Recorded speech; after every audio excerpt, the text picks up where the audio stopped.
Yo, what's up, welcome internet, welcome back to YouTube Yan Shalom channel. Yang baru bergabung jangan lupa subscribe, like, share, dan juga komen agar kalian tidak ketinggalan informasi dan juga uploadan terbaru dari channel ini, guys.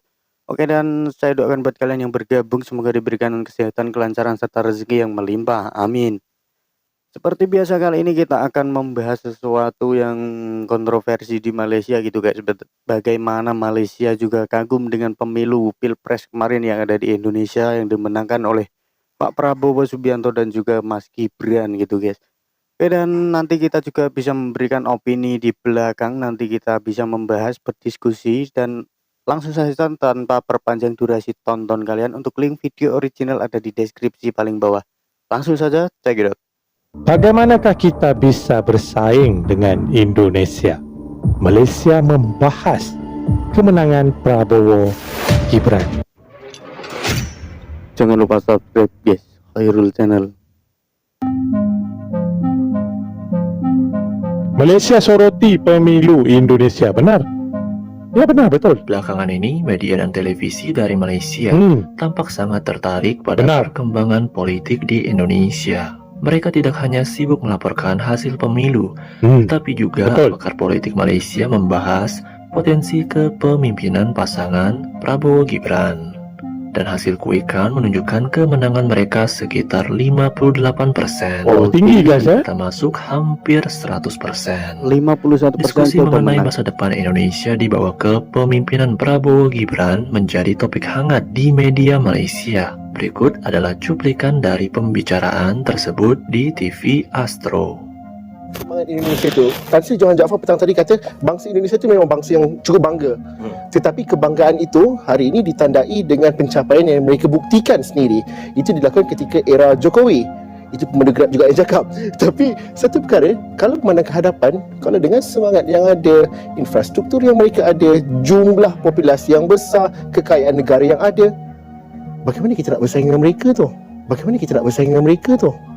Satu perkara juga. Dan bagaimana ini melihat akan mencorakkan sesuatu yang baru di rantau ini sekiranya ianya dipandu dengan baik. Adakah tim Prabowo Gibran mampu untuk melakukannya? Kerana Gibran contohnya satu aspek, ada yang mengatakan bahawa ini adalah pencetus kepada kesinambungan Jokowi dan juga dapat undi orang muda. Tapi orang muda kritikal, katanya ini undi anak presiden, bukan undi anak muda. Jadi Amir, bagaimana kita melihat bagaimana Indonesia ini bakal dipandu oleh tim ini sekiranya rasmi dengan keyakinan, semangat dan juga kelebihan yang ada pada Indonesia pada hari ini? Jadi kalau kita lihat daripada sejarahnya, ada momen-momen di dalam sejarah Indonesia di mana ada semangat kesatuan, kesepaduan ini. Tetapi kita harus juga ingat bahawa Indonesia inilah negara yang besar. Negara yang 260 juta, 300 juta orang dengan ribu-ribu pulau, banyak masalahnya. Jadi kalau isu domestik tidak diuruskan dengan baik, contohnya kalau sekarang ini kalau Prabowo Gibran yang akan mengetuai kerajaan di Indonesia, mereka telah janjikan kesinambungan, contohnya dalam isu memindahkan ibu kota ke Nusantara. Jadi isu-isu sebegini akan mendominasi, saya rasa, corak pertumbuhan Indonesia dalam beberapa tahun ke hadapan ini. Tapi saya juga sebagai seorang yang percaya tentang semangat ASEAN, saya rasa kita tidak boleh melihat kejayaan sesuatu negara itu sebagai ancaman dan zero sum game kepada kita. Contohnya kalau Indonesia maju, contohnya kita ambil industri EV. Kalau nikel banyak, Indonesia memang kaya dengan nikel, ya? Malaysia, Thailand atau negara-negara lain boleh juga bekerjasama dalam membangunkan contohnya industri EV untuk Southeast Asia. We can take parts of the supply chain. Tapi ini saya tahu Rizal ada pendapat lain. Kita nampak kerana ini berbalik pada berkesan ke ASEAN itu sendiri. Kerana kalau selalunya kita berbincang-bincang macam ni on paper okeylah, tetapi antara kerajaan, antara negara-negara itu, kerajaan-kerajaan sendiri mementingkan isu nasionalistik. Tapi kita pokoknya kita tidak seharus melihat kejayaan sesebuah negara itu sebagai ancaman kepada kita, tapi kita harus bijak dan mengambil peluang untuk ini benar. Bukan melihat sebagai ancaman, melihat pandangan orang tapi Malaysia ambil peluang terhadap untuk bekerjasama. pemilihan Ini presiden betul. Indonesia dan analisis mereka mengenai kemenangan Prabowo Gibran. Mari kita ikuti diskusi di saluran TV bernama Milik Malaysia. Begini kita tengok pilihan raya Indonesia bukan soal siapa menang siapa kalah, itu bukan faktor besar sangat ya. Kerana siapa pun menjadi Presiden Republik Indonesia, parti mana pun yang menang kekal menjadi jiran kita yang paling dekat dan yang paling baik. Saya fikir kerajaan kita berada dalam suasana yang begitu.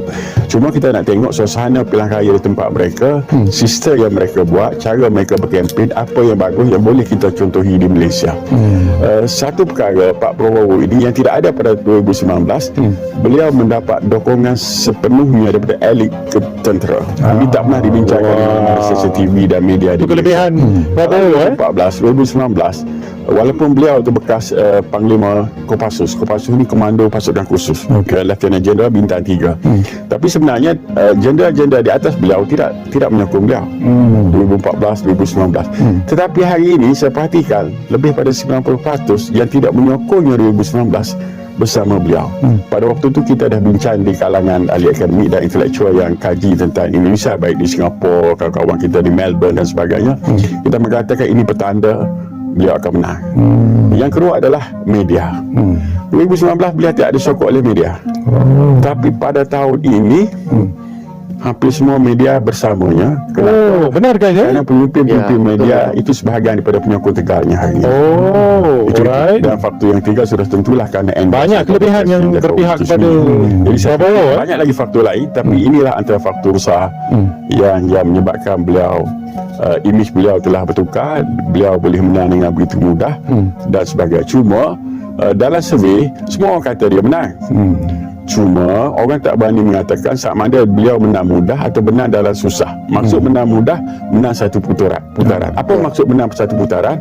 Sistem di Indonesia, sesiapa nak menang, dia mesti mendapat 50.1.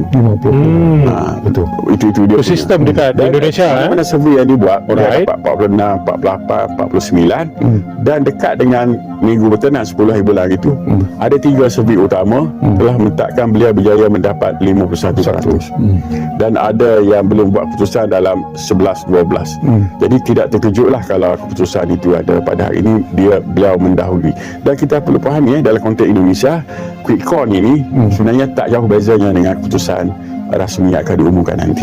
Kalau beza pun 1 hingga 2% saja. Mengenai tentang hitung cepat atau quick count, memang benar bahwa hasilnya tidak akan selalu berbeda dengan hasil perhitungan resmi KPU nanti karena margin errornya itu sekitar 1%.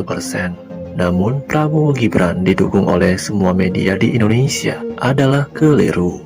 Sebagian besar media utama Indonesia justru sangat kritis terhadap Prabowo dan Gibran. Jadi kemenangan Prabowo lebih disebabkan oleh dukungan dari Jokowi. Oleh karena itu, para pemilih dari kalangan kelas menengah bawah akhirnya mendukung Prabowo, meskipun banyak media yang bersikap kritis.